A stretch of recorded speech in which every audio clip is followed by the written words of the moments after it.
Let's talk about Sigma from Megaman X. Sigma is probably one of the most iconic villains in the Megaman universe. He's tall, he's menacing. He has a chin that rivals Crimson Chin. I mean, look at his chin.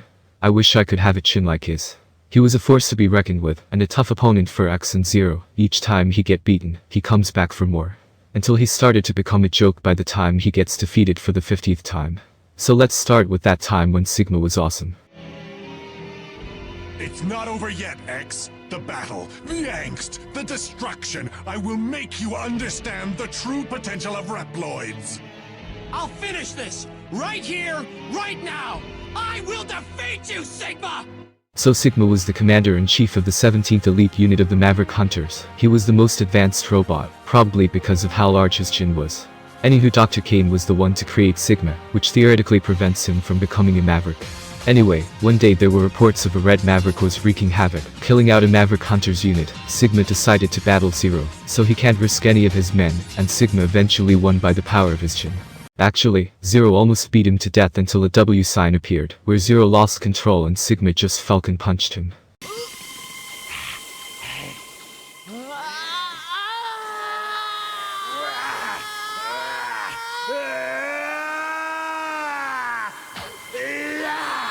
Falcon punch! After that, Sigma decided to take the Red Maverick to Dr. Kane to have him studied for some reason, and somehow the Maverick virus transported from Zero to Sigma slowly started to taking over him and changing his allegiance. He leads a mass revolt among the Reploids, leading an army who followed him out of loyalty, leaving Zero, who reformed, being the charge of the Maverick Hunters. He thinks that Megaman X has true potential to be the future of all Reploids. He wants X to join him. Eventually X refuses and defeats Sigma. However, the defeat was only minor, so Sigma has different forms that he prepared in case he got defeated by X. Sigma continued to impose a threat against X and Zero on different occasions, until X5, that was supposed to be the true finale. Sigma eventually loses, but in turn, X loses Zero. The series was supposed to end until Capcom decided to milk the franchise for what it's worth. So X6 finally has a new main villain called Gate. They also fleshed out Alia's character. Everything seems to go fine. But no, let's bring back Zero and have him hide himself while trying to repair himself. But well, at least Gate is still the main villain. Never mind, Gate resurrects Sigma and Sigma kills Gate.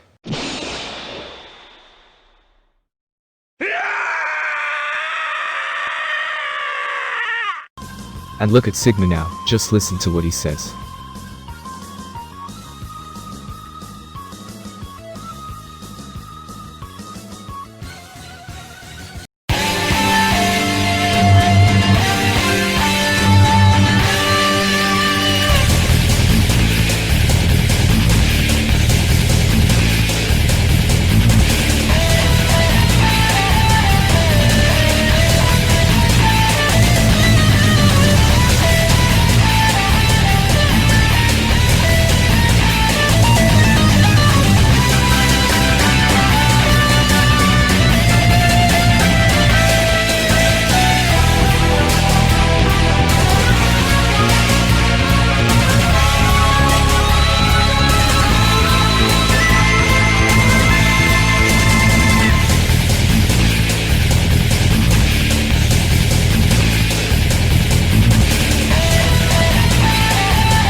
And so the beginning of the fall of Sigma. Just look at him, he looks terrible. His boss fight even sucks in this game, the easiest boss in the entire game. So, let's look at X7. There are a new faction led by a guy called Red, so I can assume he's the main bad guy. There's nothing that could possibly go wrong, am I right? Creo un soft terrible gameplay later. Thanks for coming by, fellas. Oh my god, it's Sigma. I totally didn't see this one coming. That's right, folks. I'll do it again and again. I will make X and Zero mine. Now come and get me. Give me a good fight, like you always do. Let's see how powerful Sigma is.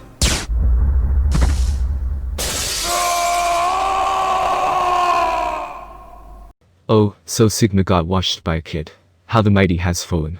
Sigma returns in X8, but as a substitute villain this time. Sigma finally dies, so we can finally have a new villain in Megaman X9. Wait, there's no Megaman X9.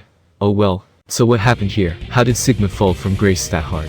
Well, the answer is simple. Sigma was the main villain in 8 games, 10 games if you count the Megaman Extreme series, which means that he got his ass kicked 10 times. 10 effing times. Which means one thing. Sigma is a loser. I mean, you are 0 to 10, you haven't won a single fight, unless you count the day of Sigma, but other than that, the guy is getting his ass kicked by X every time he shows up. He was a threat to X and Zero in the early game, but after X5 he became a joke. I mean, you can't hear him scream like that without laughing. I know that the developers wanted to have him show up in every X title, so they can keep the tradition, like what they did with Dr. Wily from the classic series, but the difference is the X series to the classic series is supposed to be the Teenage Mutant Ninja Turtles of 2003 to the goofy classic ones. You can't have the Shredder, the most threatening villain in the TMNT history, to show up in every episode and having him lose every single fight against them. That would make him a joke, and that's what exactly happened to Sigma. He just showed up in every Megaman X game, and got his ass kicked that he's not threatening anymore. The main villains of the Megaman Zero series were better than him, because you only get to face them one. You face Copy X twice, but at least he was more threatening than Sigma. You just kill the villain, one and done. Long story short, Sigma was an iconic villain in his prime. However, when you appear in every game and get beaten over and over and over again, that's where Sigma fell off. It's time for revenge. Oh, with this power, I'll never lose!